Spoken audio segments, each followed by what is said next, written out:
सही है, तो शुरू करें क्या फिर? बिल्कुल बिल्कुल भाई। तो welcome to the podcast Anand भाई, A K A thank you Ron revolution, Abhijit भाई। ए के ए पागल कवि। हाँ। So, Ron Bai has been published in many portals such as the Deccan Heart, Press Press Reader, Hindustan Times, Live Mint, and by favorite of many people, the Dilli Wala, no, Mayank Austin Sufi, quite popular, no? हाँ, ये मतलब वैसे यार सच बात बताऊं, जो journalist है ना, इनको रोज कुछ ना कुछ छापना होता है। तो ये ढूंढ ही रहे होते हैं, कोई भी मिल जाए और ये लोग छाप देंगे। इसमें मतलब मेरा कोई अचीवमेंट नहीं है, पर मैंने भेज दिया कि आप देख लो। कुछ उसमें कुछ तो कुछ कुछ तो है कुछ। मतलब वो इन लोगों को बहुत ज्यादा जरूरत होती है लोगों की ना, ये पेपर वालों को। तो ये लोग हमेशा बहुत बुरी तरीके से ढूंढ रहे होते हैं लोगों को कि अब कोई पता लग जाए, अच्छा तुम्हारे मामा जी स्पेशल टाइप के समोसे बनाते हैं, मैं उनका इंटरव्यू ले लेता हूँ। Out of everything that I've read about you, जो भी आपने मुझे भेजा था, तो मैंने तो यही कंक्लूड किया कि हम्म। रोनक भाई इज अ राइटर, मतलब जो पहले से ही है। एक हिसाब से you have been into writing since hmm. adulthood, I guess. You are a connoisseur of hmm. vintage typewriters and vintage cameras, analog cameras, hmm. Analog photographer, और काफी इंटरेस्टिंग टाइप की आप ट्रेवलिंग करते हो। वो शायद आपने अभी मतलब कुछ रिसेंट ईयर्स में ही स्टार्ट करी है। बिल्कुल बिल्कुल सही पकड़ लिया यार तुमने एकदम। नहीं, पहले मैं थोड़ा दिल्ली में थोड़ा ट्रिप करता था, दिल्ली में क्या चल रहा है, अच्छा ये ऐसा हो रहा है। दिल्ली में थोड़ा घूम फिर लिया, काफी फोटोग्राफी वगैरह कर ली। फिर मैंने बाहर जाना शुरू किया, तो फिर मेरे को समझ में आया कि भाई दिल्ली के बाहर तो बहुत ही अच्छी दुनिया है। बहुत ही कम स्ट्रेस वाली दुनिया है। जैसे आप उत्तराखंड में हो, बहुत ही प्यारी जगह है। तो इसलिए अब थोड़ा बाहर बाहर के मजे ज्यादा ले रहा हूँ। हाँ, एकदम एकदम, वो तो काफी इंटरेस्टिंग है और काफी फैसिनेटिंग है। जिस हिसाब से आप ट्रैवल करते हो, या मतलब जैसा भी आपने एक अपना बजट बना रखा है, या फाइनेंस को लेके आपकी जो राय रहती है, वो उसके बारे में बात हम्म। करेंगे आगे पॉडकास्ट में। लेकिन पहले बिल्कुल। आपके आपका थोड़ा और लोगों को, जो दर्शक देख रहे होंगे, जब ये शायद यूट्यूब में हम्म। जाएगा, या मतलब जहाँ पे भी ये पब्लिश होगा, एडिट होके जाए, जहाँ पे भी जाएगा, तो उनको हाँ थोड़ा हाँ। दे देते हैं आपके बारे में कि you have been born and brought up in Delhi, right? नहीं यार, मैं मतलब आगरा में बॉर्न हुआ। फिर मैं आगरा में रहा, और उसके बाद अमृतसर में रहा, उसके बाद हैदराबाद, फिर वापस आगरा। फिर अब दिल्ली में मेरे को 10 साल हो गए। That's long. आपने इंजीनियरिंग हम्म। की पढ़ाई करी है? हाँ बिल्कुल। इंजीनियरिंग की पढ़ाई, और then you got into arts, मतलब ये आर्ट्स में पहले से ही आपका इंटरेस्ट होगा ये में शायद, मतलब मोस्ट ऑफ द इंजीनियर्स हाँ आर इंजीनियर्स, आई गेस। मतलब यार, अब अगर आप अभी एक पत्थर मारोगे तो हो सकता है किसी इंजीनियर को लगे जाके। तो engineer is the new graduate. पहले हमारे माँ बाप के जमाने में ऐसा होता था ना कि लड़का बीए पास है जी, तो अब लड़का बीटेक है जी। तो भेड़ चाल बहुत ज्यादा हमारे देश में है ना, भेड़ चाल ही है। तो भेड़ चाल में भी मैंने बीटेक करी, सच बताऊं तो। क्योंकि मेरे को मालूम ही नहीं था कि और ऑप्शंस हैं भी। बट लेकिन जो अभी आपका जो प्रेजेंट फॉर्म है, उसकी कहानी असलियत में कहाँ से स्टार्ट हम्म। हुई? इंजीनियरिंग से तो नहीं हुई होगी मेरे हिसाब से। लाइक जो टाइपराइटर्स वाला मैंने आप हाँ। पे सारे उनमें पढ़ा आर्टिकल्स में, वो ये था कि हम्म। आपके डैड आपके लिए शायद पहला टाइपराइटर लाए थे यूएस से। तो या मतलब जैसे मेरे को मशीन्स बहुत अच्छी लगती हैं यार, मैकेनिकल मशीन्स स्पेशली ना। तो ये सारी पुरानी जो 18th century, 19th century, 20th century का टेक्नोलॉजी है, जिसने हमारी दुनिया काफ़ी बनाई है अभी भी। तो ये काफ़ी फैसिनेटिंग स्टफ है। और मतलब जिस तरह से टाइपराइटर काम करता है, मेरे को घर में टाइपराइटर था जब मैं छोटा होता था, तो मैं देखता था उसको हमेशा ना, मेरे को काफ़ी फैसिनेटिंग लगता था। तो काफ़ी इंटरेस्टिंग लगता है मेरे को अभी भी। फिल्म कैमरास वगैरह बहुत अच्छे लगते हैं, मतलब स्पेशली जो चीज़ें काम करती हैं और जो पुराने ज़माने की हैं। उसमें मेरा काफ़ी इंटरेस्ट है। अभी हाँ, मतलब ये तो बहुत सही टॉपिक है, मतलब जो एनालॉग फोटोग्राफी का जो पूरा सीन इंडिया में चल रहा है, तो उसके बारे में आप हम्म। डिटेल में मुझे मतलब बताओ। हाँ, तो यार ऐसा है कि मैं एनालॉग फोटोग्राफी में हूँ, पर मैं एमेच्योर हूँ बहुत। मैं मेन सीन में कहीं नहीं आता, है ना। तो टू बी वेरी ऑनेस्ट, बस मेरे को शौक है खींचने का ना, फिल्म फोटोग्राफी करने का, क्योंकि काफ़ी अच्छा मीडियम है। मतलब काफ़ी डिफरेंट मीडियम है डिजिटल से। और इंडिया में ऐसा है कि बहुत सारे फोटोग्राफी के लोग हैं, एंड जो एनालॉग फोटोग्राफी करते हैं, साउथ में बहुत ज़्यादा लोग हैं, गोवा में काफ़ी लोग हैं। और एक शांति निकेतन में स्टूडियो गोपो है। तो वो लार्ज फॉर्मेट फोटोग्राफी और प्रिंट मेकिंग की टेक्निक्स कराते हैं, जैसे एल्ब्यूमिन प्रिंट्स और साइनोटाइप्स। तो अभी इंडिया बहुत ही, मतलब इंडिया में बहुत तरह तरह की पुराने ज़माने की जो टेक्निक्स हैं वो यूज़ कर रहे हैं लोग प्रिंट्स बनाने के लिए। और बहुत सारे आर्टिस्ट हैं जो ये कर रहे हैं, जैसे एडसन बेनी डायस एक आर्टिस्ट हैं, और आशीष साहू एक आर्टिस्ट हैं। फिर एक एक और सज्जन है, उनका नाम मैं भूल गया अभी। तो वो भी बहुत सही काम कर रहे हैं, उनको एक ग्रांट भी मिली हुई है बाहर की यूनिवर्सिटी से। और ऑब्वियसली स्टूडियो गोपो के हेड हैं, वो वर्कशॉप कराते हैं इन प्रिंट मेकिंग टेक्निक्स की। तो बहुत एनालॉग फोटोग्राफी काफ़ी अंडरग्राउंड में काफ़ी बड़ा मूवमेंट है इंडिया में। तो मैं ज़्यादा कुछ नहीं करता, मैंने थोड़ा डार्क रूम में काम किया, असिस्ट कर रहा था एडसन बेनी डायस को 2016 में। तो उनके अंडर मैंने थोड़ा थोड़ा काम किया है। और मतलब मैंने प्रिंट्स बनाए हैं डार्क रूम में, ज़्यादा नहीं किया। और कभी कभी डेवलप करता था अपनी फिल्म, पर मेरे को काफ़ी पचड़े वाला काम लगा टू बी ऑनेस्ट। मतलब मेरे बस की नहीं है, मैं किसी को पैसे दे दूंगा तो मेरे लिए कर दो डेवलपिंग वगैरह, मैं फिर खींच के बहुत खुश हूँ। और कैमरा भी मैं कॉम्पैक्ट यूज़ करता हूँ, सिर्फ सिर्फ कॉम्पैक्ट फिल्म कैमराज।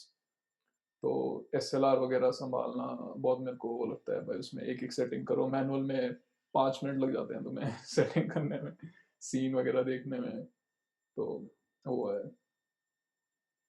तो मेरे हिसाब से तो आपने काफ़ी टाइपराइटर्स और जो एनालॉग आपके जो कैमरास हैं उनका लेन देन हम्म। किया हुआ है। बीच में मैं आपके इंस्टाग्राम में भी देख रहा था कि आपने कुछ बहुत बेच दिए हैं और कुछ बहुत, मतलब आप कलेक्ट करते रहते हो। हाँ तो हाँ हाँ। क्या प्रोसेस है ये, और अभी प्रेजेंट सिनेरियो क्या है कि आपके खजाने में कितनी चीज़ें हैं? अभी यार ऐसा है कि ये काफी, मतलब मैं काफी टाइम तक मैं कुछ काम नहीं कर रहा था। मतलब हमेशा सोसाइटी से दूर ही भाग रहा था, और मैं सोसाइटी के, अभी भी मैं मेन स्ट्रीम सोसाइटी में नहीं आता, मतलब मैं अलग रहता हूँ सोसाइटी से ना। तो मैं कुछ काम भी नहीं कर रहा था, क्योंकि मैं 9 to 5 से बहुत डरता था। अब मैं इतना डरता नहीं हूँ, पर पहले मुझे बहुत डर लगता था 9 to 5 से। तो मैं, और ये खरीद भी रहा था, तो और मैं घर वालों से पैसे भी नहीं लेना चाहता था। तो काफी मेरे को फिर थोड़े पैसे कमाने के लिए कभी कभी बेचना पड़ता था सामान ना। टाइपराइटर बेचे मैंने खूब सारे, और फिल्म कैमरास बेचे। तो क्योंकि मेरे कॉन्टैक्ट्स बन गए थे, मेरे को मिल जाते थे बहुत अच्छे अच्छे पीसेस और बहुत सस्ते में, फिर मैं थोड़ा अपना कमीशन लगा के उनको बेच देता था, फिर दो तीन चीज़ें और खरीद लेता था। तो ये काफ़ी एक तरह का इंटरेस्ट था। और बहुत सारे मैं और भी कलेक्टर्स को जानता हूँ जो जो बेचते भी हैं और कलेक्ट भी करते हैं। तो अभी मेरे पास टाइपराइटर होंगे कुछ 10 टाइपराइटर होंगे, जो कि बहुत ही अच्छी कंडीशन में है, और जो मैं रखना चाहता हूँ, जिनको मैं बेचूंगा नहीं। तो अब मैं यूजुअली, अब इतना ज़्यादा मैं कर नहीं रहा हूँ ये काम खरीदने बेचने का। पर कभी कभी जैसे पुराने कॉन्टैक्ट्स के थ्रू कोई ना कोई मेरे को रीच आउट करता है, कोई कहता है कि रौनक भाई टाइपराइटर वगैरह चाहिए, तो मैं दिला देता हूँ, ऐसी कोई प्रॉब्लम नहीं है। और कैमरास भी मेरे पास एक टाइम पे 20-25 कैमरास थे, पर अब मेरे पास 5-6 कैमरास होंगे टोटल, एनालॉग कैमरास और डिजिटल कैमरास मिला के। तो अब मैं अभी याशिका T4 लेके ट्रैवल कर रहा हूँ साथ में। तो और मैंने 8 रोल खरीदे थे जब मैं दिल्ली में था, 7-8 रोल। तो अब देखो क्या होता है, शूट कर रहा हूँ, पर अभी डेवलपिंग वगैरह का समझ में नहीं आ रहा, कहाँ डेवलप करूँ, कहाँ स्कैन करूँ फिल्म वगैरह।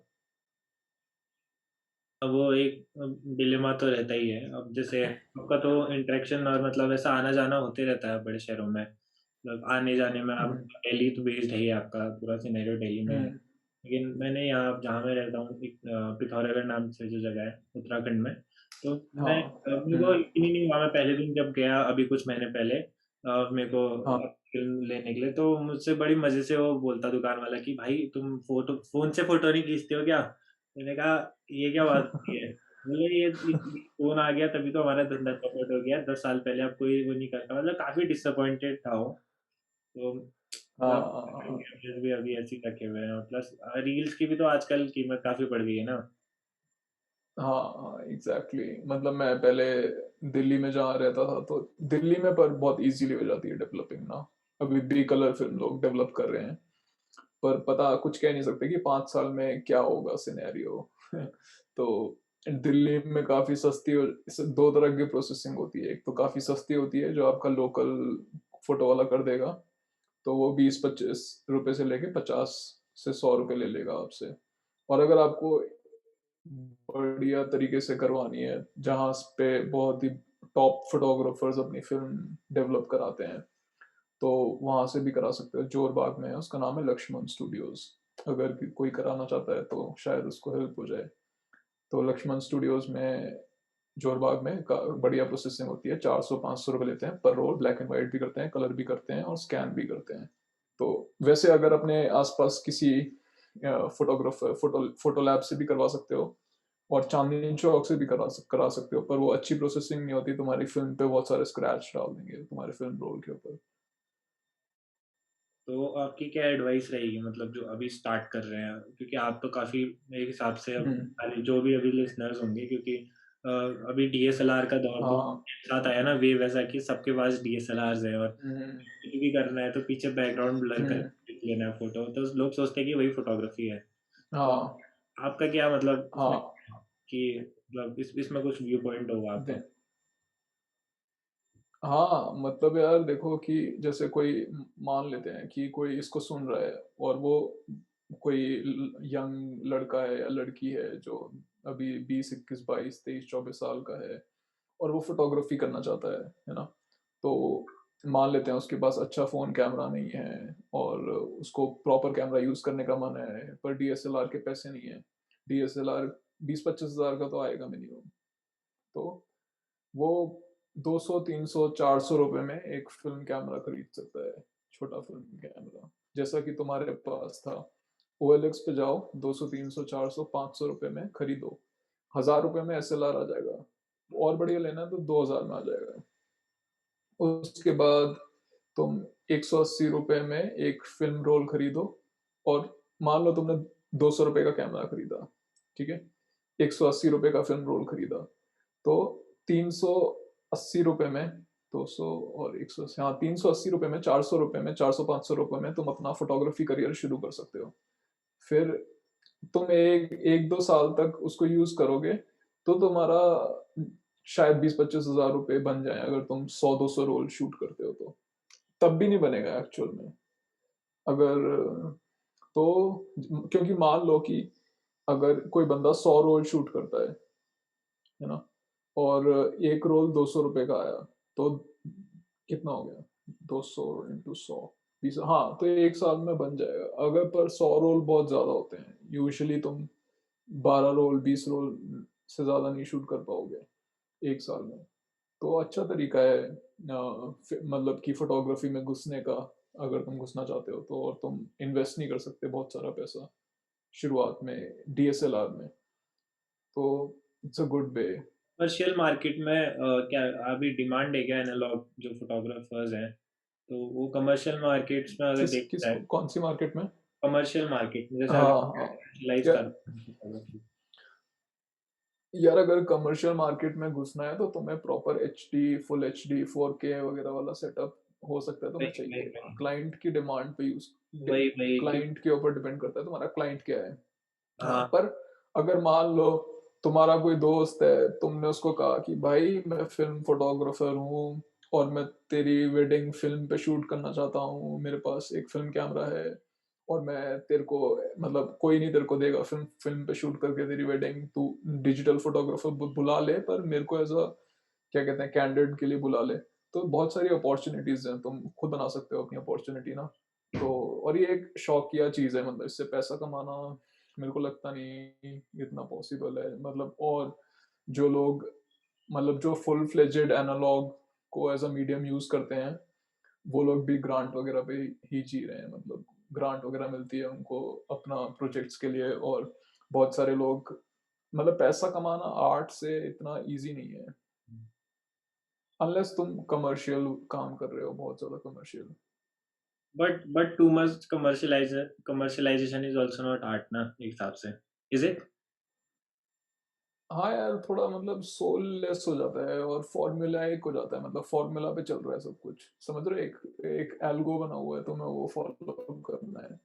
पर एट द सेम टाइम भाई, इंडिया जैसा देश में पैसा बहुत इंपॉर्टेंट है। तो हम्म। पैसा, मतलब मैं तो कहूँगा भाई, पैसा कमा लो, पेट भर लो, वो आर्ट से ज्यादा इंपॉर्टेंट है। भूखे पेट तुम आर्ट भी नहीं कर सकते। काफी लोग गोवा में काफी लोग अभी एनालॉग शूट कर रहे हैं। मैंने एक वीडियोग्राफर है हम्म। Grand Davis. तो वो लिफाफा, ओके। तो लिफाफा जो है म्यूजिशियन, जानते हो आप लिफाफा करके? हाँ हाँ हाँ, लिफाफा जानता हूँ। हाँ, वो लिफाफा की कुछ वीडियोस उसने शूट करी हुई है, मतलब शायद एक दो वीडियो शूट करी हैं, और कुछ मतलब इंडी आर्टिस्ट के लिए शूट करता है वो। तो वो पुराने अपने ओके। फिल्म कैमरे में वो वीडियो शूट कर 8 mm होता है ना शायद वो। तो वो हाँ हाँ, वो अभी भी, मतलब अभी भी फिल्म पे चल रहा है, मतलब वो जो वाली दूसरी वाली फिल्म है कैमरा वाली, सुपर 8 का मेरे को इतना नहीं मालूम, पर अभी भी FTI वगैरह में और मतलब काम हो रहा है हम्म। फिल्म के ऊपर। तो वो तो अभी चल रहा है इंडिया में। अभी आप तमिलनाडु में हो? हाँ, मैं तमिलनाडु में हूँ। इससे पहले गोवा, उससे पहले हिमाचल। हाँ, इससे पहले गोवा था, हिमाचल था, बीच में महाराष्ट्र गया थोड़े टाइम के लिए, मुंबई में था एक दिन, उदयपुर में था, चूरू, और दिल्ली में 2 हफ्ते था। तो मतलब जब स्टार्ट में मतलब बिगिनिंग में जब आपने सोच लिया था कि आपको अब घर से बाहर निकल के घूमना है एक हिसाब से, हम्म। तो उस टाइम पे क्या थॉट्स थे? हाँ। कैसे आप सस्टेन कर पाओगे अपने आप को? क्योंकि शायद हम हम्म। शायद 2018 या 17 एंड में कनेक्ट हुए थे शायद इंस्टाग्राम में। तब मैंने आपका जब प्रोफाइल हम्म। देखा था, तो you are in Parvati I guess. तो उसमें जो धाम सिस्टम होता है उस पर हम्म। बहुत इंटरेस्टिंग वीडियो बनाई थी। तो शायद मेरे हाँ हिसाब से उससे पहले हाँ आप एक बार और पार्वती वगैरह गए हुए थे। बट बस शायद हाँ। टाइम पे आप ऐसा प्रॉपर काम नहीं कर रहे थे, जैसे आजकल आप बोलते हो कि मतलब मीटिंग्स भी, हम्म। सारी चीजें मतलब ऑर्गेनाइज्ड एक हिसाब से अभी आप हो गए हो। तो वो क्या फेज और क्या हाँ। जर्नी है उसके बारे में आप कुछ बताओ। बहुत अच्छा क्वेश्चन है यार। और मतलब कि क्या है कि पहले जब मैंने ट्रैवल करना शुरू किया तो एक तरह से मैं भागने की कोशिश कर रहा था दिल्ली से, कि भाई यहाँ से निकलो, इतनी भसड़ है और इतना पोल्यूशन है, मतलब AQI 600 के ऊपर जा रहा है भाई। और मतलब मैं बाहर निकल के देख रहा हूँ, फ्लोरोसेंट वाइट हेज है और लोग उसके अंदर सेल्फी खींच रहे हैं खड़े होके, तो मतलब और मेरे को एलर्जी वगैरह प्रॉब्लम शुरू हो जाती है पोल्यूशन की वजह से ना। तो पहले मैंने शुरू किया था हिमाचल जाना, कि भगने के लिए दिल्ली से, भाई निकलो यहाँ से। और मैं बहुत खुश होता था हिमाचल में मैं बैलेंस्ड लाइफ जी रहा हूँ, मेरा सेल्फ कॉन्फिडेंस बढ़ रहा है, मेरा सेल्फ एस्टीम बढ़ रहा है, मैं ज्यादा फ्री हो रहा हूँ, मैं इवॉल्व हो रहा हूँ, मैं चीजें सीख रहा हूँ, मैं खुद चीजें कर रहा हूँ, तो बहुत ही मेरे को अच्छा लग रहा था, मतलब मैं काफी ग्रो किया एज एन इंडिविजुअल शुरुआत में, जब मैं भाग रहा था दिल्ली से। तो मैं जाता था ज्यादा से ज्यादा 1 महीने के लिए, फिर 2 महीने के लिए, फिर वापस दिल्ली आके सेम प्रॉब्लम्स शुरू हो जाती थी, पोल्यूशन की प्रॉब्लम, स्ट्रेस की प्रॉब्लम, फैमिली की प्रॉब्लम, घर वाले ताने दे रहे हैं कुछ करता नहीं है, ये वो। तो फिर मैं वापस चले जाता था थोड़े टाइम के लिए, फिर पैसे खत्म हो जाते थे तो वापस आना पड़ता था।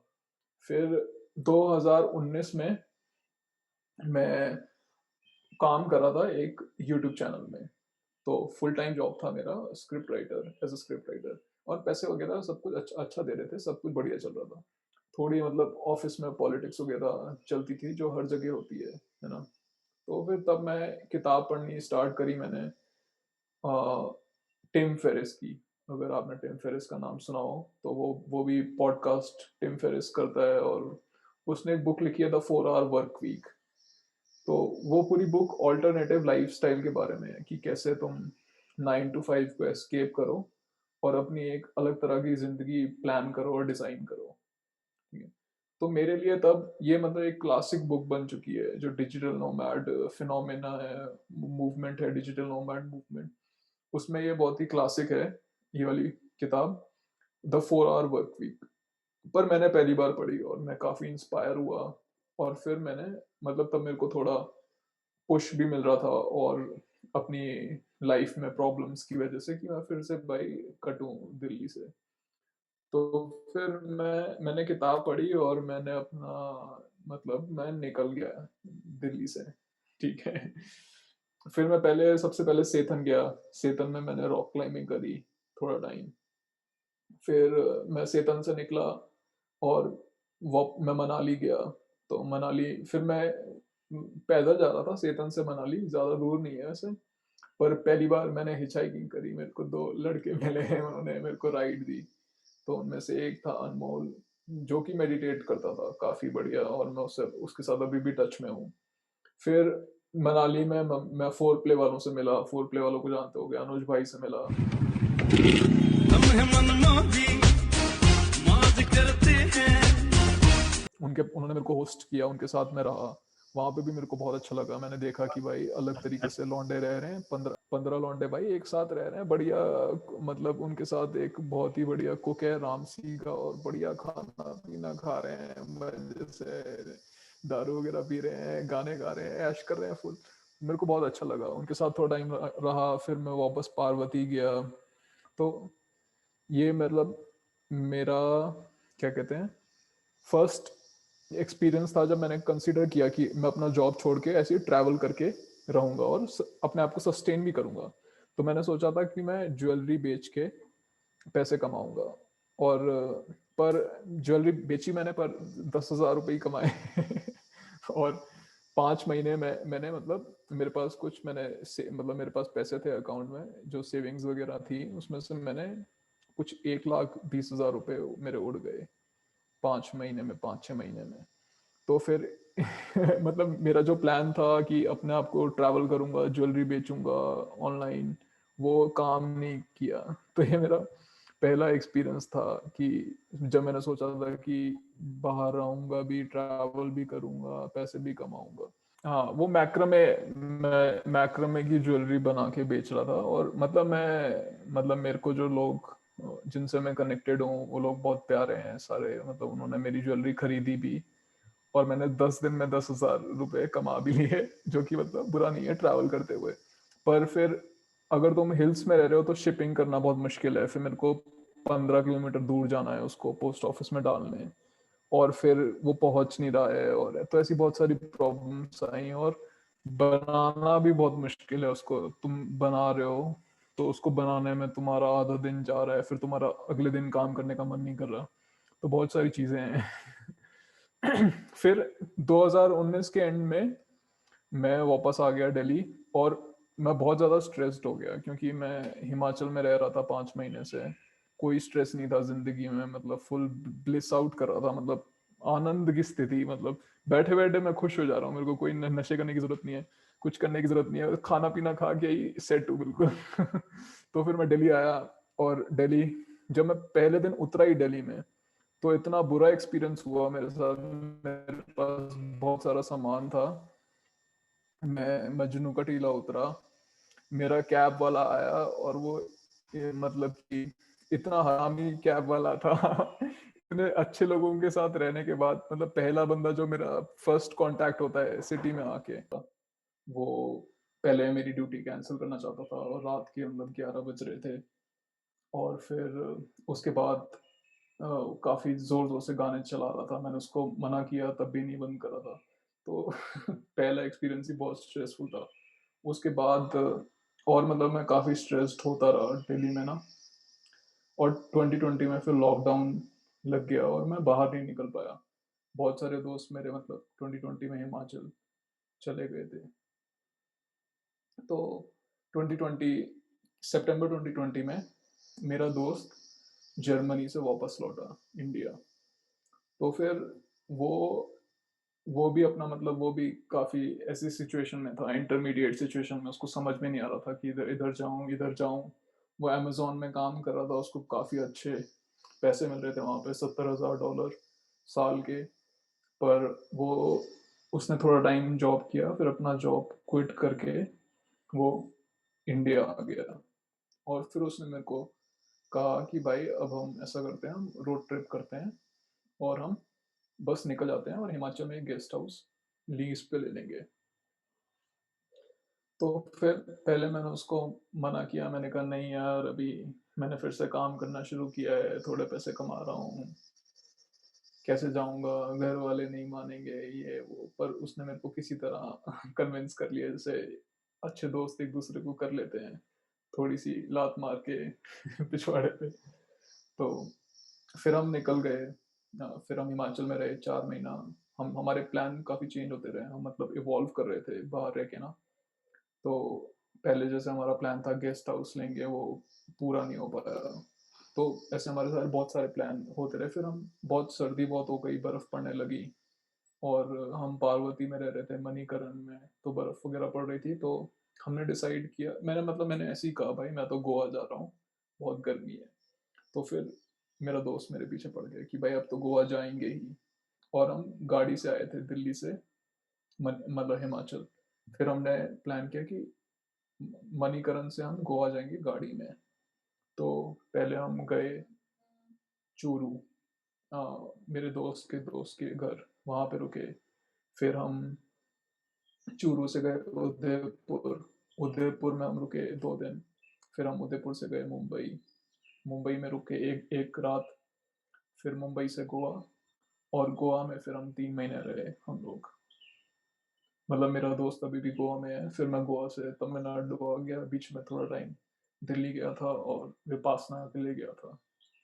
तो काफ़ी इंटरेस्टिंग रहे ये पिछले 9 महीने। और अब मैं ट्रैवल ही करता रहूँगा। मैंने फिगर आउट कर लिया, मतलब बेटर तरीका आ, पैसे कमाने का, जो है कि अपनी स्किल्स यूज़ करो, वीडियो एडिटिंग यूज़ करो, ग्राफिक डिज़ाइनिंग यूज़ करो, राइटिंग, जो मेरी प्राइमरी स्किल है वो, और थोड़ी बहुत साइड हसल वगैरह भी चलती रहती है। जैसे अभी यहाँ पे मेरे को एक कुछ लोगों के लिए मैं काम कर रहा हूँ। तो मेरे को अब समझ में आ रहा है कि और भी बहुत तरीके हैं। तुम्हें थोड़ी इमेजिनेशन चाहिए जिससे तुम कर कर सकते हो। बता रहा था कि अब मैं थोड़ा ज़्यादा, मेरे को समझ में आ गया है कि डिजिटल नोमैड कैसे जी सकते हैं, डिजिटल नोमैड लाइफस्टाइल। और सच में पॉसिबिलिटी है, बहुत सारे लोग हैं जो ऐसा कर रहे हैं। जो लोग बाली में रह रहे हैं, थाईलैंड में रह रहे हैं, अपनी रिमोट जॉब्स कर रहे हैं, या फिर अपनी फ्रीलांसिंग कर रहे हैं और पैसा कमा रहे हैं, ट्रैवल कर रहे हैं और सेव भी कर रहे हैं। तो बहुत ही अच्छा तरीका है रहने का, और बहुत सारे लोग कर रहे हैं। और मतलब और बहुत सारी अपॉर्चुनिटीज़ हैं, थोड़ा तो मैं इमेजिनेशन अपना खोलना पड़ेगा। जैसे कि अभी मैं एक फार्म पे वॉलंटियर करने जा रहा हूँ, तो मैं उनकी वेबसाइट बनाऊंगा, बदले में मेरा रहना रहना खाना पीना फ्री। और मैं अपने प्रोजेक्ट्स कर ही सकता हूँ, जो मैं अपने प्रोजेक्ट्स कर रहा हूँ अभी वो भी चलते रहेंगे। तो मेरा रहना पीना खाना फ्री हो जाएगा बिल्कुल। तो बहुत ही अच्छा तरीका, और बहुत सारे लोग ऐसा अपॉर्चुनिटी देते हैं। तो आपको हिमाचल में भी अपॉर्चुनिटी मिल सकती है कि किसी के पास जाके रहो, थोड़े बर्तन बुर्तन साफ करो, कुकिंग वगैरह करो, और तुम रह सकते हो अपना वहाँ पे। ये और में बेसिकली रहता है। हम्म, हॉस्टल्स और जो होम स्टेज वगैरह हैं वो लोग देते हैं ऐसे। हाँ, बिल्कुल बिल्कुल, बहुत सारे लोग हैं ऐसे जो बहुत, तो तुम्हें पैसे भी नहीं चाहिए ट्रैवल करने के लिए ना। और बहुत सारे लोग ऐसा कर रहे हैं, मतलब, और मतलब और भी बहुत तरीके हैं ऐसा करने के। अभी मेरे को यहाँ पे एक लेडी मिली, तो उसने मेरे से कहा कि मेरी वीडियो तुम बना दो। उस वो 75 साल की है और वो अकेले ट्रैवल कर रही है काफ़ी टाइम से। तो उसका एक वो चाहती है, उसने अपना एक मिशन बना रखा है कि बर्थडे ऑफ कंपैशन, तो उस पर वो वीडियो बनाना चाहती थी। तो मैंने कहा ठीक है, मैं बना दूंगा वीडियो तुम्हारी ना, और मैंने उससे पैसे भी नहीं मांगे। तो फिर उसको मैंने वीडियो बना दी और वो काफ़ी खुश हो गई।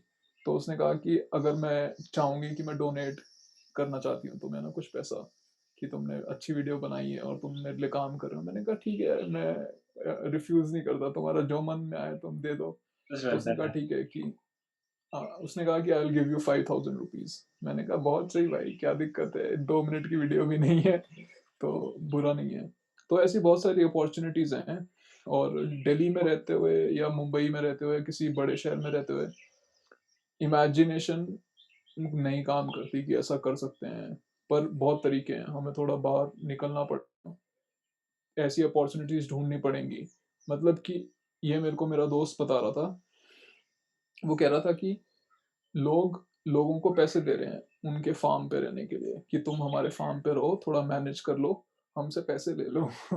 तो ये भी पॉसिबल है, और वॉलंटियरिंग की अपॉर्चुनिटीज तो बहुत सारी हैं ही। तो हम्म। ये भी चल रहा है अभी। हम्म। हम लोगों ने एक बार इंस्टाग्राम पे एक इन्फ्लुएंसर के बारे में डिस्कस किया था, याद है? मतलब जो अभी हम्म। काफी बड़े स्केल में मतलब इंस्टाग्राम में फैला हुआ है, फोटोग्राफर है बेसिकली और अच्छा। राइटर है। अ, ओके। अभी रेफरेंस अगर आपको समझ आ रहा होगा तो आप समझ जाओगे। तो हाँ, वैसे भी काफी समझ रहा हूँ, समझ रहा ट्रैवलर्स हैं, मतलब जो जो मतलब एक एक इन लोगों ने मतलब अलग से ट्रेंड शुरू कर दिया और काफी सारे लोग ना इनके पदचिह्नों में चल रहे हैं। तो हूँ। हाँ, हाँ, हाँ, है ना, हाँ, मतलब और वो कहीं ना हाँ। कहीं पता नहीं मुझे क्यों एक ऐसा मतलब ऐसा लगता है कि वो इस समाउ टॉक्सिक, मतलब जो टॉक्सिक पॉजिटिविटी और टॉक्सिक हैप्पीनेस होता है एक है। कैप्शन हाँ, तक और फोटोग्राफ्स तक ही जो सीमित है। और अगर आप बल्क पोस्ट हाँ। कर रहे हो एक ही दिन में 10-10 5-5 और एक कहीं ना कहीं उस चीज को बहुत ज्यादा कमर्शलाइज हम्म। कर रहे हो और लोग सोच रहे हैं कि दिस इज द लाइफ हाँ, that we want to live. तो मेरे को तो थोड़ा कभी कभी अटपटा लगता है वो, और मतलब लोग उसको शेयर भी करते हैं। हाँ। मतलब ऐसा फेक यार, जैसा लगता है मुझे। यार मतलब कि अब जैसे मैं, मतलब अगर मैं अपने आप को पर्सनली कंसीडर करूं, है ना, तो ऑप्टिमिस्ट और पेसिमिस्ट का, मतलब कि, मतलब ऑप्टिमिस्ट और पेसिमिस्ट, ये काफी, आशावादी और निराशावादी, ये पॉजिटिविटी का बेसिक फंडा है कि आशावादी बनो। ये पॉजिटिविटी है, अगर तुम आशावादी हो तो आशावादी होने में कोई बुराई नहीं है भाई, तुम खुद आशावादी बनो, है ना, पर तुम किसी दूसरे को नहीं कह सकते ना कि तुम भी आशावादी बनो। तो मैं बहुत आशावादी इंसान हूँ। मेरा बहुत पॉजिटिव माइंडसेट है, और कोई भी प्रॉब्लम आती है, कोई भी चैलेंज आता है, मेरे को मालूम है अगर मैं आशावादी रहूंगा तो मेरे को लाइफ में जितनी भी रिचेज हैं मेरे को सब मेरे रास्ते आएंगी। पर कोई बंदा परेशान है बेचारा, उसकी माँ मर गई या फिर उसकी लात टूट गई, तो मैं उसको नहीं कहूंगा ना भाई, मतलब तुम नेगेटिव क्यों हो रहे हो ब्रो। तो पर्सनल चीज है भाई, खुद तुम अगर पहले खुद फॉलो करो, है ना। और ये मतलब कि एक लाइन लिखने से कि बी पॉजिटिव बी हैप्पी तुम किसी को कर नहीं सकते ना। तो बहुत ही, ये एक माइंडसेट है, पॉजिटिव माइंडसेट, जो इसमें ये इतना सिंपल नहीं है कि तुम सिर्फ कह दो कि be happy don't be sad. तो ये काफी जटिल चीज है, काफी कॉम्प्लिकेटेड मैटर है, इसमें काफी चीजें हैं, दुनिया को देखने का तरीका, दुनिया को समझने का तरीका, रियलिटी को समझने का तरीका। तो ये सब चीजें एक्सपीरियंस के साथ आती है, और तुम ये किसी पे थोप नहीं सकते। तुम, ये काफी पर्सनल मैटर है जो हर किसी को खुद ही इन्वेस्टिगेट और समझना पड़ेगा। एक तो यार मैं तुम्हें ना, इन इन्फ्लुएंसर्स का एक बहुत कड़वा सच बताता हूँ, हाँ जो इन्फ्लुएंसर कभी खुद नहीं बताएंगे तुम्हें, है हाँ, ना। कुछ फॉलो तो कर। हाँ, तो सबसे, मतलब यार देखो, इंस्टाग्राम बहुत ही एडिक्टिव चीज है, हम्म, बहुत ज्यादा एडिक्टिव बनाया इन्होंने, क्योंकि ये लोग, इनके इनके पास दुनिया के बेस्ट साइकोलॉजिस्ट हैं। ये पूरा स्टडी करते हैं ह्यूमन बिहेवियर कि हम कैसे इसको ज्यादा एडिक्टिव बना सकते हैं, कि लोग ज्यादा से ज्यादा टाइम स्पेंड करें हमारे प्लेटफॉर्म पे। यही एक चीज है जो ये चाहते हैं, जिनसे इनकी सारी एडवर्टाइजिंग मार्केटिंग बनती है। तो इन्होंने बहुत एडिक्टिव बनाया है इसको। एक एवरेज बंदा, मतलब ये मैं अपनी पर्सनल एक बंदे को जानता हूँ, उसका बता रहा हूँ, तो वो कुछ नहीं करता था, वो इन्फ्लुएंसर नहीं था, उसकी ज्यादा फॉलोअर नहीं थे, और कुछ पोस्ट भी नहीं करता था वो 7 घंटे एवरेज स्पेंड कर रहा था इंस्टाग्राम पे, ठीक है। इसके अलावा एक नॉर्मल बंदा मेरे ख्याल से 1 से 2 घंटे इजीली स्पेंड करता है ऑन एन एवरेज। और अगर तुम इन्फ्लुएंसर देखोगे तो इन्फ्लुएंसर 12-12 15-15 घंटे इंस्टाग्राम पे स्पेंड करते हैं। और ये, मतलब कि वो तुम्हें कभी नहीं बताएंगे भाई कि मैं 12 घंटे इंस्टाग्राम पे रहता हूँ। समझ रहे हो ये, और बहुत एडिक्टिव है। तुम्हें मतलब डोपामिन मिलता जा रहा है यार, तुम्हें इतने अच्छे-अच्छे दुनिया के बंदे, इतनी हॉट-हॉट लड़कियाँ, हॉट-हॉट लड़के तुम्हें हर 15 1-1 मिनट में मैसेज कर रहे हैं, तुम्हें एक नोटिफ़िकेशन मिल रहा है, तुम्हारा डोपामिन रिलीज़ हो रहा है। तुम फिर से देख रहे हो, ओ भाई ये बंदी ने मुझे ये लिखा, वाओ! अब मैं अब क्या इंटरेस्टिंग लिख सकता हूँ इसके बारे में। तो ये बहुत ही एडिक्टिव चीज़ है। और इन्फ्लुएंसर बहुत टाइम स्पेंड करते हैं इंस्टाग्राम पे। पर वो कभी नहीं बताएँगे तुम्हें कि मैं 15 घंटे, 15-15 घंटे, 12-12 घंटे, 8-8, 9-9, मतलब ऑन एन एवरेज तुम मान के चलो एक इन्फ्लुएंसर सा 8-10 घंटे तो इंस्टाग्राम पे रहता है, दिन में। यार और मतलब जैसे इंस्टाग्राम का नाम ही इंस्टा, नाम में ही इंस्टेंट है, समझ रहे हो? Instant rush, instant dopamine. तो अ, जैसे नवल रविकांत कहता है कि cheap dopamine has always been the devil. The devil always has been cheap dopamine. तो चीप डोपामीन बहुत एडिक्टिव होता है यार, मतलब मैं भी एडिक्टेड हूँ, मैं किसी को ज़्यादा इसलिए कुछ बोल नहीं रहा हूँ क्योंकि मैं भी एडिक्टेड हूँ अपने फ़ोन से।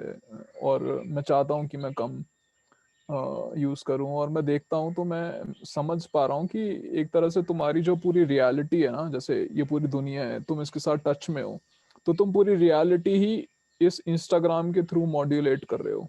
तुम समझ रहे हो? तुम मतलब तुम्हारा रियल कनेक्शन जा चुका है रियलिटी के साथ।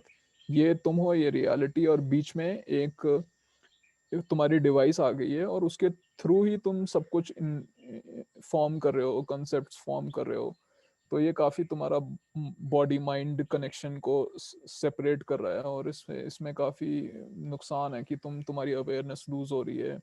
और तुम हमेशा इतना तुम्हें जल्दी जल्दी डोपामिन चाहिए कि तुम हमेशा कुछ चाहते रहते हो, कुछ हो जाए, अभी कोई नोटिफिकेशन आ जाए, तुम्हारे दिमाग में चलता रहता है कि कुछ नोटिफिकेशन मिले, कुछ कुछ बढ़िया हो जाए, कोई डीएम कर दे, कोई कमेंट आ जाए, कोई मेरा शेयर कर दे, और अभी मैं ये पोस्ट कर देता हूँ, अभी मैं ये बना लेता हूँ। तो काफ़ी तुम्हारा बहुत ज़्यादा डिस्ट्रैक्शन हो रहा है। और मतलब मैं भी इससे पीड़ित हूँ भाई, मैं एक रोगी की तरह बोल रहा हूँ, एक एक मैं भी गुटखा मुकेश की तरह ये बात बोल रहा हूँ कि ऐसा है। तो पर मैं चाहता हूँ कि मैं चेंज करूँ, और मैं थोड़ा थोड़ा रियलाइज कर रहा हूँ कि जो रियल कनेक्शन है चीज़ों के साथ वो ज़्यादा इम्पोर्टेंट है। काफी काफी सही लगता है मतलब अगर आप ऐसी जगह पे चले जाओ जहाँ पे नेटवर्क नहीं है, अगर एक दो दिन के लिए भी, तो वो अंदर हाँ से हाँ हाँ, एक रिवाइवल टाइप लगता है कि आपने अपने फोन को भी बिल्कुल। किया। जैसे काफी हाँ बार मेरे साथ हुआ है, मैं तो जबरदस्ती ऐसा चाहता हूँ कि मैं ऐसी जगहों पे जाऊँ, और खासकर हमारे हाँ उत्तराखंड ऐसे मामलों में काफी पीछे है ना टेक्नोलॉजी, और अगर जो नेटवर्क हाँ कनेक्ट है, जैसे जिस जगह पे मैं हाँ। रहता हूँ वहाँ पे 4G अभी 2 या 4 साल पहले ही आया है ऐसे। ठीक है, और यहाँ पे इंटरनेट भी उतना अच्छे से हम्म। चलता है, लाइक वो नहीं है अभी हमारे पास ऑप्टिक फाइबर केबल जो वाला जो इंटरनेट होता है, OFC केबल वाला फाइबर इंटरनेट, हाँ। वो हमारे पास अभी यहाँ पे नहीं है। तो हम्म। मैं जब भी कोई ऐसी जगहों में जाता हूँ तो मैं तो यार, जैसे मेरा एक यूट्यूब चैनल भी है, ठीक है, तो हाँ। मतलब काफी मुझसे एक्सपेक्ट करते हैं कि हाँ अब नई वीडियो आएगी, और मतलब वीडियोस में ये भी होगा वो भी होगा, और कहीं ना कहीं मुझे भी वो चीजें शूट करनी पड़ती है और उस तरीके से एडिट हम्म। करना पड़ता है कि जिससे लोगों को देखने में अच्छा लगे। बट अंदर से मेरा दिल हम्म। नहीं करता है कि मैं ऐसे भी शूट करूँ, कई कई सारे मेरे से शॉट्स छूट जाते हैं, मतलब जो चीज मेरे को अच्छी लगती है मैं वही शूट कर पाता हूँ। लेकिन लेकिन हम्म। ये जो पुराने वाले जो ऐसे जो इन्फ्लुएंसर्स जो जिनके बारे में हम बात कर रहे हैं ना, उन लोगों ने एक ऐसा ट्रेंड सेट कर हम्म। दिया है कि वो उन लोगों ने भी एक सर्टेन एल्गोरिदम ऑफ कंटेंट मतलब क्रिएट कर दिया है, जो कि यंगस्टर्स को तभी अच्छा लगता है कि अगर उससे अलग कुछ हाँ। हो। तो मतलब वो भी एक डिलेमा ही रहता है कि कैसे आप हम्म। अपनी अलग से पहचान बनाओ, क्योंकि जिन लोगों को एक्चुअली मैं फॉलो करता हूँ, या मतलब जिनका वो है, वो काफी मिनिमलिस्टिक मतलब चीजों के साथ काम करते हैं। जैसे हिमांशु खक्ता करके एक है, हिमालयन रोड हम्म। एक प्रोजेक्ट है, लाइफ इन स्पीति उनका प्रोजेक्ट है, वो हम्म। हिमाचल है, हिमाचल शिमला के रहने वाले हैं, फोटोग्राफर है, नेट जियो वगैरह हम्म। की पिक्चर्स खींची हुई है, उनका यूट्यूब चैनल है हिमालयन रोड, काफी हाँ मिनिमलिस्टिक है हाँ। उसमें, बस वो अपनी उनके पास एक जिप्सी है, और वो जिप्सी में उन हम्म। लोगों ने एक गोप्रो माउंट किया हुआ है, और अलग अलग जो अनएक्सप्लोर्ड रोड्स हैं उनमें जाते हैं, और वो बहुत अच्छी एक पीछे से मेडिटेटिव म्यूजिक के साथ वो ड्राइव रहती है। तो मतलब हम्म। कहीं ना कहीं वो जो क्वालिटी कंटेंट है ना, वो डिक्लाइन हो गया है इस बीच, जो ये जनरेशन ऑफ इन्फ्लुएंसर्स और ऐसा कंटेंट हम्म। जो कंटेंट हाँ क्रिएटर्स जो आए हैं, मतलब हाँ हाँ। ये तो काफी डिप्रेसिंग लगता है मुझे। हाँ मतलब यार कि ऐसा है कि जैसे अगर तुम नेट देखो, नेट इफेक्ट जो है इंस्टाग्राम का, सोशल मीडिया का, तो मैं अभी भी कहूँगा कि नेट इफेक्ट पॉजिटिव है। ये दुनिया को बेहतर जगह बना रहे हैं। वो तुम्हारे ऊपर है कि तुम अगर बहुत ज़्यादा उसको यूज़ कर रहे हो, तुम्हारी मेंटल वेलबींग अफेक्ट होगी। अगर तुम 10 घंटे स्क्रीन पे हो, 10 घंटे इंस्टाग्राम पे रह रहे हो, तो एंड तक तुम्हारी मेंटल हेल्थ बिल्कुल ख़राब हो जाएगी। तुम बहुत ही बुरा फील करोगे, तुम्हें एनजाइटी होगी और तुम अच्छा नहीं फील करोगे। तो तुम्हारे ऊपर है तुम कैसे यूज़ करते हो उसको, है ना। और मैं बहुत सारे लोगों को जानता हूँ जो इन्फ्लुएंसर्स हैं, पूरा टाइम फ़ोन पे रहते हैं और काफ़ी एंशियस रहते हैं यार ये लोग। तुम्हें बताएंगे थोड़ा ना कि मैं बहुत जल्दी गुस्सा हो जाता हूँ, मैं बहुत जल्दी इरिटेट हो जाता हूँ और मेरे को बुरा बुरा लगता है। तो कुछ लोग, बहुत सारे लोग ये भी बताते हैं इंस्टाग्राम पे, ऑनेस्ट लोग भी हैं। पर कुछ लोग इंडिया में स्पेशली, मेरे को बहुत सारे ऐसे लोग दिखते हैं जिनका एक पब्लिक फेस है, जो वो पब्लिक के सामने रखते हैं, दोस्तों के सामने रखते हैं, रिश्तेदारों के सामने रखते हैं। फिर उनका एक प्राइवेट फेस है जो वो बहुत कम लोग देखते हैं और वो खुद देखते हैं। तो मतलब बहुत सारे, ज़्यादातर लोग, मेरे को मालूम है ज़्यादातर लोग परेशान है भाई। भले वो उनके 20,000 फॉलोअर हों, उनके 25,000 हों, 50,000 फॉलोअर हों, और वो पैसा भी कमा रहे हैं, तब भी यार इतना इजी नहीं है वेल बीइंग को मैनेज करना। बहुत सारी चीज़ें तुम्हें मैनेज करनी पड़ती हैं सेम टाइम पे। तो ये चीज़ें हैं। हाँ मैं कि हम्म। काफी सारे लोग जो मतलब शहरों में रहे हैं, जैसे आप पहले शहरों में थे, हम्म। तो हाँ। वो मुझे इंस्टाग्राम पे ऐसे कनेक्ट होते हैं और मेरे से पूछते हैं हम्म। कि अभी हम लोग कभी घूमे नहीं है ऊपर को, तो हमको आना है, कौन हम्म। सी जगह जाना चाहिए, कैसे होगा, क्या होता है ये सो, हाँ। मतलब काफी हाँ। वरीड भी रहते हैं और मतलब एक क्यूरियोसिटी भी हम्म। होती है।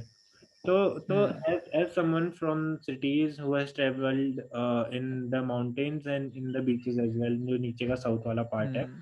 तो आपकी हाँ। आपके मतलब क्या एसेंशियल्स होंगे to be travelling in Himalayas firstly, और हम्म। उसको जो आपका, आप इसलिए ऐसे बताइए कि एक फीमेल ट्रेवलर को ध्यान में रखते हुए बताइए कि अगर ओके, कोई ओके, शहरों से ओके। पहली बार ऊपर आ रहा है, तो उनके लिए एसेंशियल्स हम्म। एसेंशियल्स क्या हो सकते हैं, या मतलब अगर मान लो कि वो लंबे टाइम के लिए आना चाह रही है या आना चाह रहा है हम्म। 8 से 10 दिन, तो हम्म। क्या मतलब कुछ ऐसे हाँ बारे में।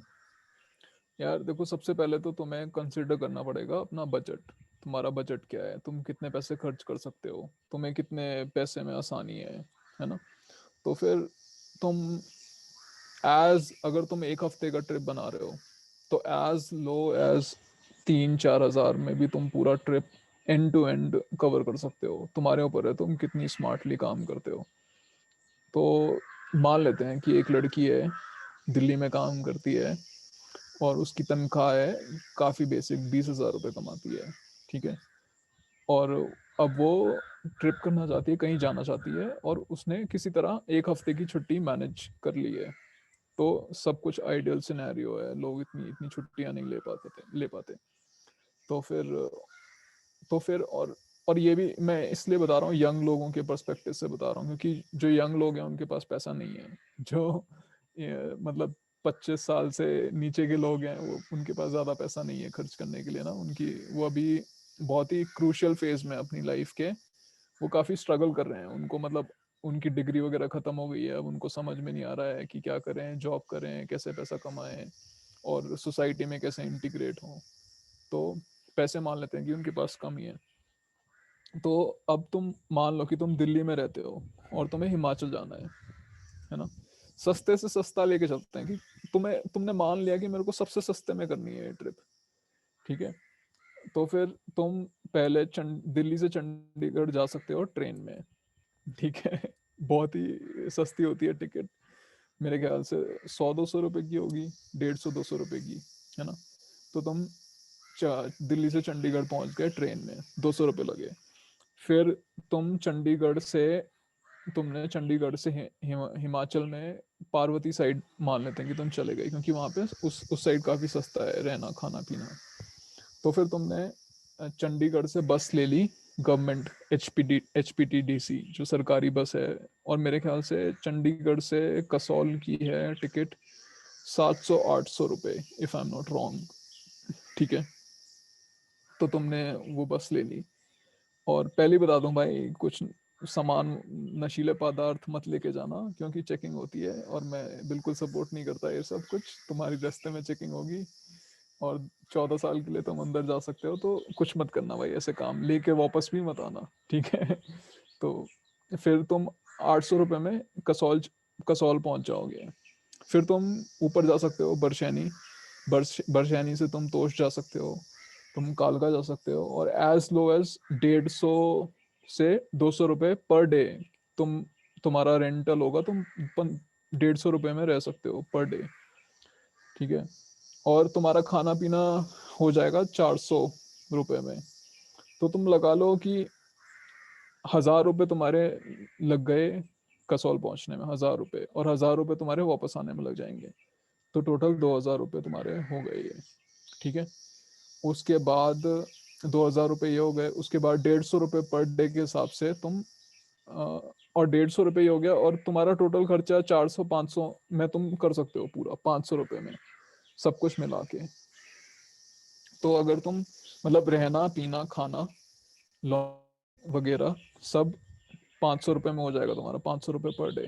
400 में भी कर सकते हो तुम, और सस्ते में भी कर सकते हो, पर फर्स्ट टाइम ट्रैवलर और कंफर्टेबली तुम सब कुछ कर रहे हो, तो 500 रुपये में तुम कर सकते हो। तो 500 रुपये में तुम 10 दिन रहते हो, तुम्हारे 5000 रुपये हो गए यहाँ पे, ठीक है।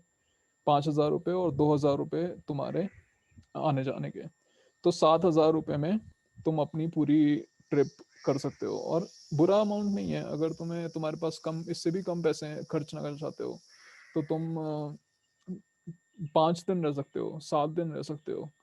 पर मैं रिक्वेस्ट करूंगा लोगों को कि ज़रूर निकलो भाई दिल्ली से बाहर, दिल्ली से बाहर जाओ, है ना। और काफ़ी लोग मेरे को हेट करेंगे इस चीज़ के लिए ना, क्योंकि जो सीजन्ड ट्रैवलर्स हैं वो लोग कहते हैं कि भाई मत आओ हिमाचल, तुमने हिमाचल में गंद डाल दिया है, तुम आ गए यहाँ पे। और ये लोग खुद कहीं और से आके हिमाचल में रह रहे हैं। तो भाई और लोगों को भी तुम मजे लेने दो। थोड़ा थोड़ा तुम अवेयरनेस फैलाना चाहते हो तो अवेयरनेस फैलाओ कि सस्टेनेबली लोग रहें। पर यही है, मैं तुम्हें बताना चाहूँगा हैक। तुम्हें जल्दी जल्दी थोड़े बहुत हैक बता देता हूँ फटाफट। एक तो भाई एक रॉड खरीद लेना, इतनी छोटी रॉड आती है, 20-25 रुपए की मिलती है चांदनी चौक में, और ऑनलाइन तुम्हें थोड़ी शायद थोड़ी महंगी मिले, वो कॉफ़ी रॉड कहते हैं उसको, ठीक है। तो वो कॉफ़ी रॉड खरीद लो। अपनी लेमन हनी टी, अपनी चाय और अपनी ग्रीन टी तुम अपने रूम में बना सकते हो जहाँ पे भी तुम रह रहे हो, पर ध्यान रखना भाई लकड़ी के गेस्ट हाउस होते हैं, जला मत डालना, है ना, और रिस्पॉन्सिबली यूज करना। तो पर तुम ये थोड़े थोड़े छोटे छोटे जुगाड़ करके, अगर तुम रोज तुम दो दो टाइम चाय पीते हो, और चाय मिनिमम 40 रुपए की मिलती है, पर बहुत जगह 80 रुपए की भी मिलती है, तो तुम रोज के 100 रुपए ऐसे बचा सकते हो। और एक मील तुम अपने रूम में बना सकते हो, जैसे तुम मूसली बना सकते हो और फ्रूट्स खरीद सकते हो बहुत सारे। पर जहाँ पे भी जाओ ध्यान रखना भाई कि मतलब बहुत सारे लोग माइंड करते हैं अगर तुम ऐसे करो, तो जहाँ पे भी जाओ रिस्पेक्ट करना उनके रूल्स एंड रेगुलेशंस को। अगर परमिशन ले सकते हो तो ले लेना, अगर पॉसिबल है तो ये मैं दूंगा अपनी एडवाइस। हाँ, और अगर तुम्हें अगर और लंबे टाइम रहना है, तो फिर तुम एक और चीज कर सकते हो, तुम मंथली रेंट पे ले सकते हो जगह। तुम रोज का कुछ पे करने के अलावा 3-4 हजार से शुरू हो जाते हैं। कुछ लोग 2000 रुपये पर मंथ में भी रहते हैं, तो कुछ लोग 5000 में रहते हैं पर मंथ, कुछ लोग 10,000 में रहते हैं। तो तुम्हारे एरिया पे डिपेंड करता है कितना ज्यादा लोग वहाँ पे जाते हैं। तो तुम ऐसे मंथली भी रेंट कर सकते हो जहाँ पे किचन है, तो उससे तुम्हारे काफी पैसे बच जाएंगे। काफी सारे लोग तो यार पहाड़ों में भी इसलिए ही आते हैं क्योंकि यहाँ पे मतलब चरस वरस और मतलब नशा मजेदार मिल जाता है लोगों को, तो भरपूर और सस्ते में कैसे भी हो जाता है आराम से। तो फिर उसके हाँ। बाद जो न्यूबीज भी होते हैं जिन्होंने मतलब पहले ट्राई नहीं किया है, समाओ मतलब मैंने लोगों को देखा है जिन लोगों ने मतलब कॉलेज फर्स्ट ईयर ज्वाइन किया और उनके एक दो सीनियर वगैरह लोगों ने उनको फुका उका दिया और ये सब, और अगले साल से बच्चे हाँ। मतलब 4-4 5-5 ट्रिप मार दे रहे हैं साल की कसौल की और इधर उधर की। तो ये भी है यार, हाँ। मतलब आपका क्या रहा है मतलब योर एक्सपेरिमेंट्स विद हाँ। मतलब एनीथिंग एनीथिंग दैट हाँ बीन वेरी एडवेंचरस। यार, मतलब कि मैं यही कहूँगा कि मतलब अब मैंने काफ़ी चीज़ें मतलब सब कुछ छोड़ छाड़ दिया।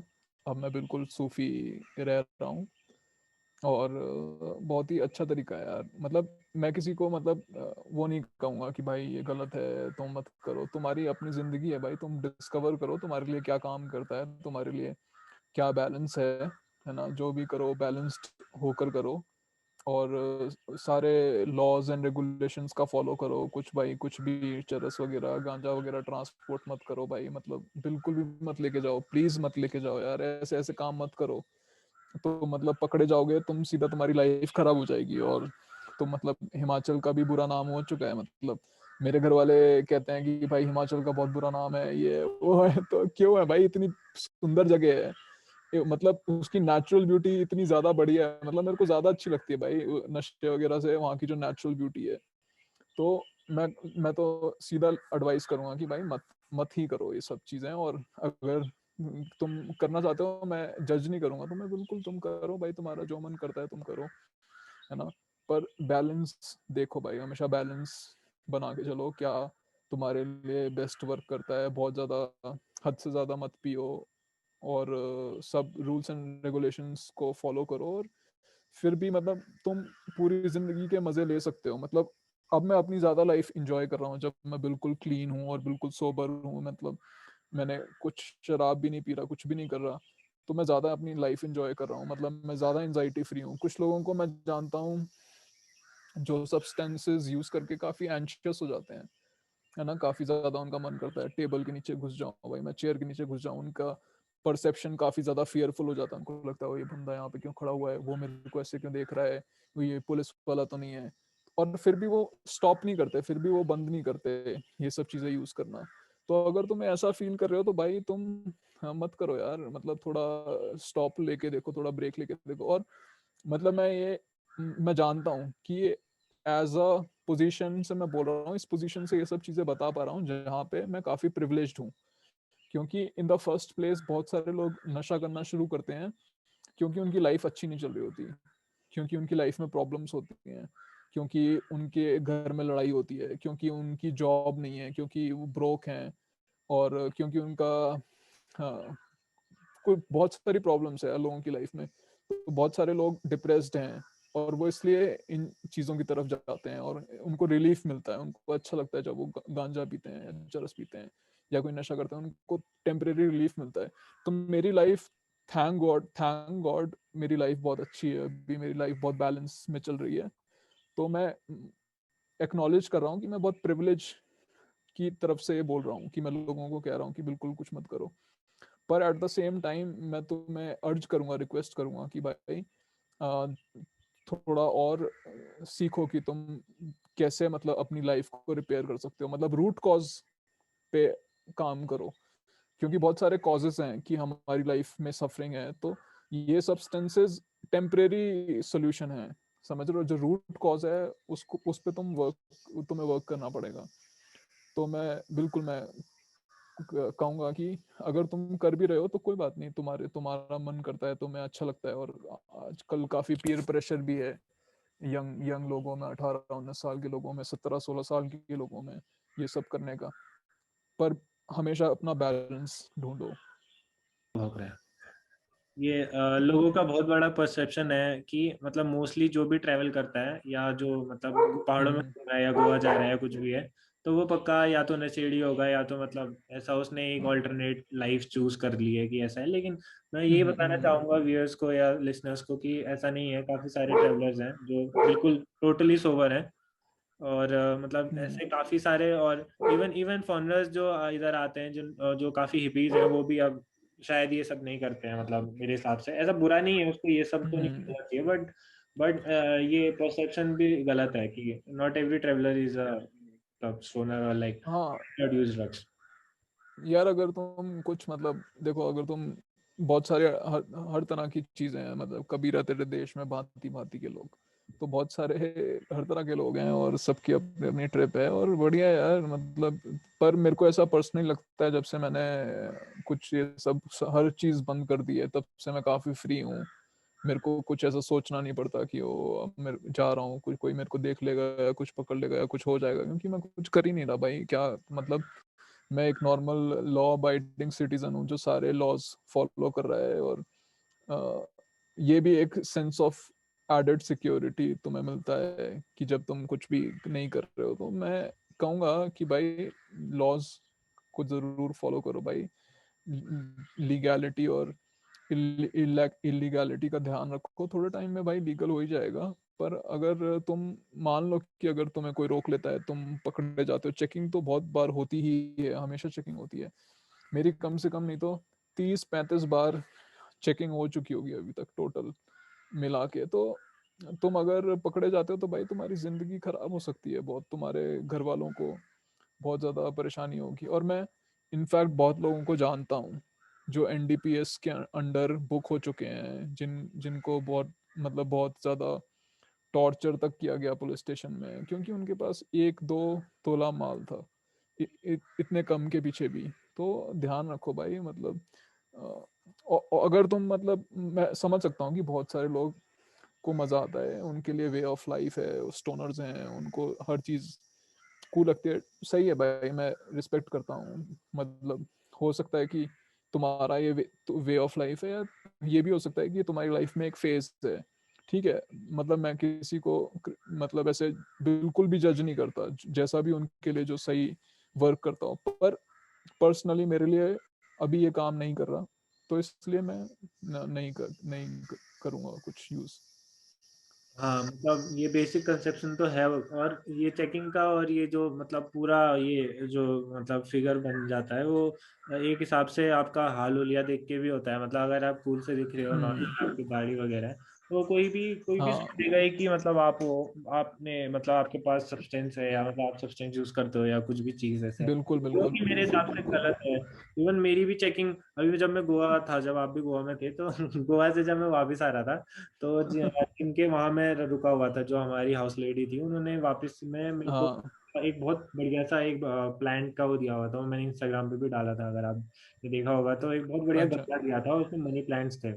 तो मैं वो एयरपोर्ट में अच्छा। चेक कर रहा था, तो मैंने वो पजामास पहने थे नॉर्मल वाले, क्योंकि फ्लाइट में मेरे को थोड़ा एंजाइटी फील होती है, टाइट टाइट अगर मैं कुछ कपड़े वगैरह मैंने वो पहना हुआ था। हाँ, सिक्योरिटी वालों ने साइड ले जाके अलग से पूरा अच्छे से चेक किया, क्योंकि मेरे पास एक प्लान अच्छा था और मैंने पजामा पहना हुआ था। उन लोगों ने मेरी आईडी 2 या 3 बार चेक करी, और मैं पूरा अच्छे ओके। से मतलब सोबर हूँ, कोई सब्सटेंस यूज नहीं है, कोई कुछ नहीं, नथिंग।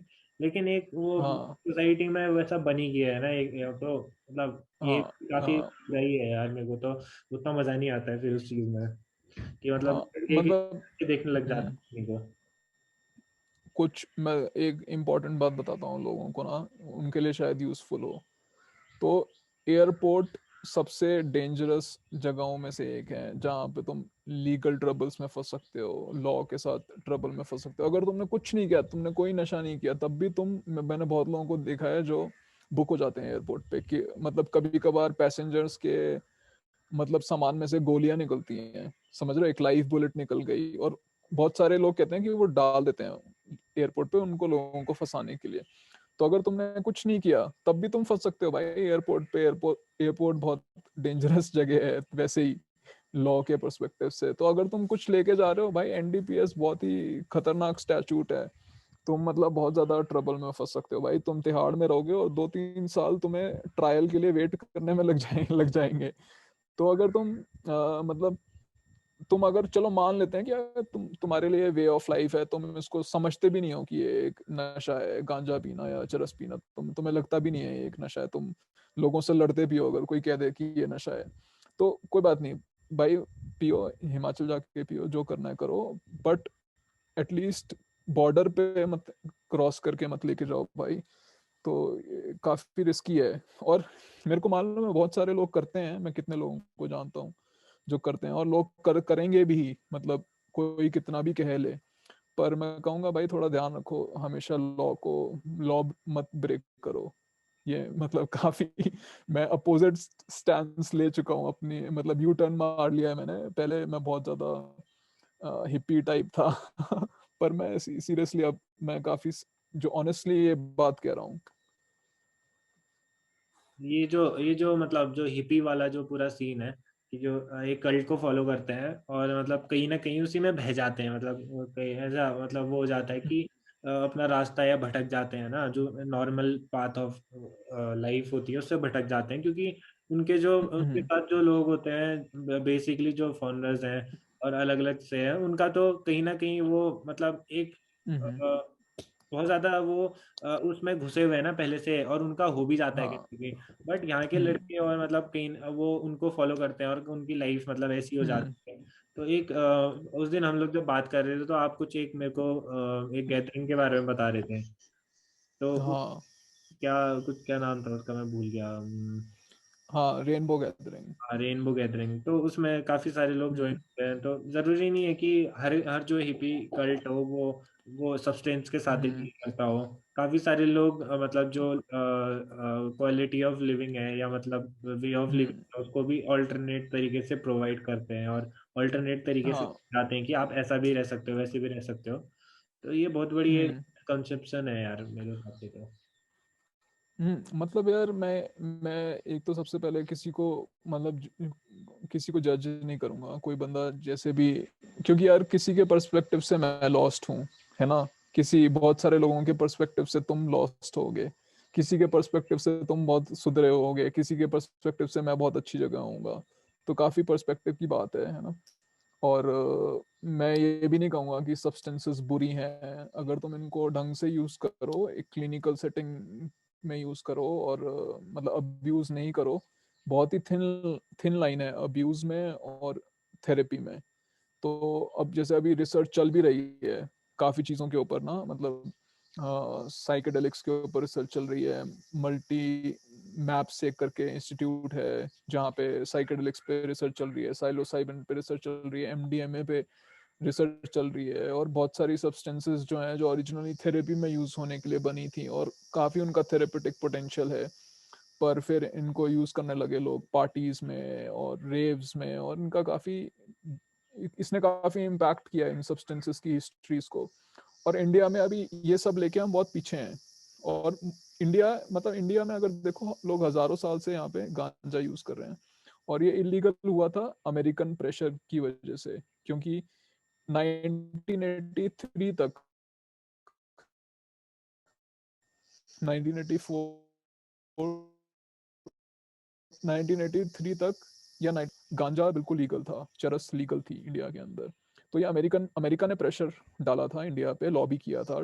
तो इसलिए इंडिया में इलीगल हुआ था। राजीव गांधी ने यहाँ इसको इलीगल किया था, क्योंकि अमेरिकन प्रेशर था। अगर हम कंप्लाई नहीं करते उन लोगों के साथ, तो वो हमारे ऊपर ट्रेड सैंक्शंस डाल देते। मतलब अमेरिका एक बिग डैडी की तरह बुली अराउंड करता है। अब अमेरिका में इसका लीगल स्टेटस चेंज हो गया है। तो अमेरिका में अब ये चीज़ें लीगल हो रही हैं धीरे धीरे करके। डेनवर में मशरूम्स भी लीगल हो गए हैं। तो इंडिया में भी लीगैलिटी धीरे धीरे आएगी। तो मतलब इंडिया में भी ये सब चीजें लीगल होंगी अगले 10 साल में, अगले 20 साल में तो तुम लगा के रख लो कि हो ही जाएंगी। अभी भी मतलब कैनबिस काफी हद तक लीगल हो चुका है, मतलब मेडिकल यूज के लिए लाइसेंस वगैरह लोग ले रहे हैं, उत्तराखंड में फार्मिंग कर रहे हैं, सीबीडी वगैरह ऑयल बना रहे हैं। तो ये सब लॉज चेंज होते रहते हैं, लॉज शिफ्ट होते रहते हैं। तो ये सब होगा। पर मैं कह रहा हूँ, मैं बस इतनी सी बात कह रहा हूँ कि पहली बात, अपना बैलेंस देखो कि तुम्हारा बैलेंस किधर है। और दूसरी बात, लीगल ट्रबल में मत फंसो भाई, लॉस के साथ कंप्लाई करो और इस पचड़े से दूर रहो, तो बढ़िया है तुम्हारे लिए। रिचर्ड निक्सन के टाइम पे हुआ था शायद, ये जो वॉर ऑन ड्रग्स वाला उसने पूरा हाँ कैंपेन शुरू करा था शायद यूएस में ना। हाँ हाँ, बिल्कुल। स्टोनर मूवीज में। मतलब हाँ, हमारे यार इंडिया में हिस्ट्री है बहुत पुरानी, ओपियम की, अफीम की, गांजे की। तो बहुत टाइम से हमारे यहाँ हो यूज होता आ रहा है। मैं ये नहीं कहूंगा कि स्ट्रिक्टली बुरी चीज है, तुम्हारे यूज पे डिपेंड करता है। जैसे इंस्टाग्राम है, तुम कैसे यूज कर रहे हो उस चीज को, उस पर डिपेंड करता है। तुम मेडिसिन की तरह थेरेपी के लिए यूज कर सकते हो, और तुम उसकी तरह बहुत अब्यूज कर सकते हो। तो पर्सनल चॉइस है, तुम्हें अपना खुद ढूंढना पड़ेगा बैलेंस। तो जो हमारी आपको एक बहुत फैसिनेटिंग बात बता रहा हूँ, जो आप बता रहे हो ना कि इंडिया में बिल्कुल। हिस्ट्री है इसके साथ। तो ये है कि हमारे हम्म, गाँव में भी इसको भांग को कंज्यूम करते हैं, उसको बोलते हैं भांग की चटनी। तो हम लोग उसकी चटनी बनाते हैं। हाँ बट उसमें क्या होता है हाँ हाँ कि सीड्स रिमूव करके बनाते हैं। अभी नीचे खाना बन रहा होगा हमारा ही, तो खाने के साथ वो हाँ। बन ही रहा होगा अभी भी। तो वो भी बहुत ओ, कॉमन है वहाँ पे। तो उसमें तो ये आप सीड से बनाते हो ना? नहीं नहीं, सीड जो होते हैं वो रिमूव हो जाती है, जो वो रहता है जिस, ओके। हाँ तो वो ओके। खाली भांग का फ्लेवर होता है, वो रोस्टेड भांग की जो भांग होती है उसको रोस्ट करते हैं, हाँ पत्तियां अंदर के जो गुदे होते हैं, लेकिन उसमें से जो वो होता है वो हाँ। पहले ही छट गया होता है। तो जैसा जो आप बता रहे हो ओके। ना कि उत्तराखंड में लीगल हो गया है फार्मिंग, तो वो फार्मिंग यही है कि अगर आप भांग उगा रहे हो उसको, फिर आप वो जितना इसका जो बाई प्रोडक्ट्स निकल रही है वो आप गवर्नमेंट को हैंड ओवर करते हैं। तो वो गवर्नमेंट फिर हमको हम्म। राशन शॉप्स में भांग प्रोवाइड करती है, जिसकी हम लोग चटनी बनाते हैं। और इवन, ओ हाँ, सही। इवन इवन जो ये हिमालय में आप आजकल मतलब कुछ 5-6 साल पहले से एक वो हेम के प्रोडक्ट्स आने लग गए हैं बहुत सारे। हाँ हाँ हाँ भी सारा वो क्या कहते हैं, जो marijuana प्लांट का जो रेशा होता है उससे बनाते हैं। हाँ। तो हम्म। नेपाल में काफी ज्यादा बन रहे हैं, नेपाल और इधर उधर हाँ कहीं से ही, हाँ इधर इधर भी ट्रांसपोर्ट होते हैं, और हिमाचल में हाँ। होते हैं। नेपाल घूमा बिल्कुल मैं बहुत बिल्कुल सारा, जहाँ। नेपाल घूमा मैं, और अच्छा। नेपाल बहुत सुंदर लगा मेरे को। मैं, मेरी जो नानी है वो काठमांडू में रहती है, मेरी नानी की छोटी बहन। ओ तो सही सही, मेरा भी नेपाल जाने का प्लान है। बहुत प्यारे लगते हैं यार मेरे को नेपाली लोग, मेरे को बहुत अच्छे लगते हैं सीरियसली, मेरे दिल के बहुत करीब है। नेपाली लोग बहुत अच्छे होते हैं और काफी ज्यादा सोशल होते हैं। हाँ, मतलब ये है कि उनका कल्चर भी बहुत रिच है, मतलब अब गजब का है, क्योंकि जो मेरी हम्म। डिस्ट्रिक्ट है ना पिथौरागढ़ उत्तराखंड में, तो हमारे से नेपाल हाँ। 35 किलोमीटर है, नेपाल जो बॉर्डर है। ओके। तो वो सही।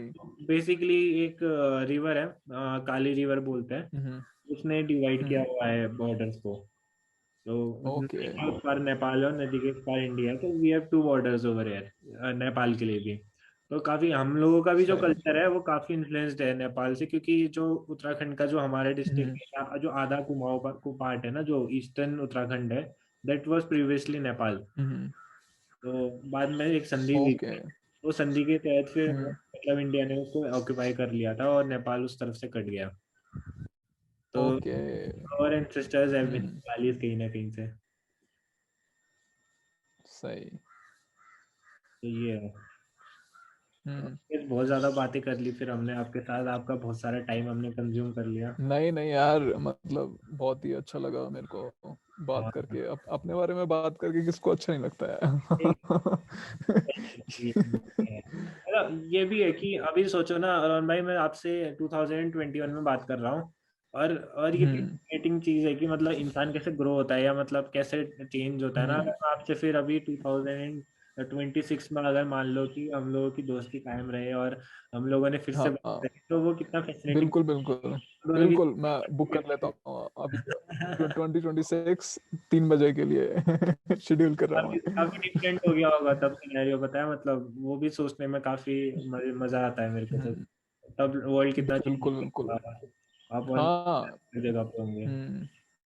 सही ये कह रहे हो यार, बहुत तेजी से चीजें बदल रही हैं भाई। मतलब 90s के जो किड्स हैं स्पेशली, उन्होंने पूरी दुनिया को ऐसे चुटकी में बदलते हुए देखा है भाई। मतलब बहुत ज्यादा कितना कुछ चीजें बदल गई। बट अभी जो जनरेशन आई है वो पहली जनरेशन है जिसको बोर्ड्स के एग्जाम नहीं देने पड़े और वो पास हो गए ऑटोमेटिकली। ये उन्होंने पहली बार देखा है। भी रहा है उनका सीन, बट मेरे हिसाब से यार जरूरी जरूरी है ना, एक मतलब लाइफ में एक बार तो बोर्ड्स देना ही चाहिए उनको। मजा तो आता है ये सब ना। एक एज होती है जब आप मतलब इतने सारे लोगों के साथ बैठ के एक मतलब सेंट्रल, मतलब ये हम्म। कंडक्टेड जो एग्जाम है उसको आप बैठ रहे हो पहली बार लाइफ में। तो कुछ लोगों को अच्छा लग रहा होगा, कुछ लोगों को बुरा लग रहा होगा, but definitely they are missing out something. Hmm. Hmm. ये है। म- तो मतलब इंटरेस्टिंग है काफी ये टाइम जो चल रहा है अभी, जो हाँ, पैंडमिक चल रहा है। और स्पेशली जो छोटे बच्चे पैंडमिक में बड़े हो रहे हैं, वो मतलब पूरा टाइम ही अंदर ही बड़े हो रहे हैं घरों के। काफी इंटरेस्टिंग है ये दुनिया में। मतलब पहले भी पैंडमिक आते रहे हैं और आते रहेंगे आगे फ्यूचर में। पर ये काफी रिसेंट मेमोरी में सब लोगों को पूरी दुनिया को हिला के रख दिया, और काफी चीजें समझ में आई दुनिया के बारे में ना, कि काफी फ्रेजाइल है हमारी सोसाइटी। ये काफी चीजें डिसरप्ट हो जाती हैं बहुत जल्दी। काफी कुछ देखने को मिल रहा है अभी। तो भाई टाइम हो गया फिर आपका भी, आप क्या करोगे अब? अब मैं देखता हूँ अभी कितना टाइम हुआ है। 3 बज रहे हैं। अभी थोड़ा चाय वगैरह देखते हैं, चाय वगैरह पीते हैं, मौसम का मजा लेते हैं। और हम्म, चलो बढ़िया है, thank you for joining Rohan भाई। और ओके अभिजीत भाई, मल्टीपल बहुत अच्छा लगा आपसे बात करके। से बात करेंगे किसी और बारे में। तब के लिए हैप्पी। बिल्कुल बिल्कुल बिल्कुल बिल्कुल। Thank you. Okay okay, thank you. Signing out, bye.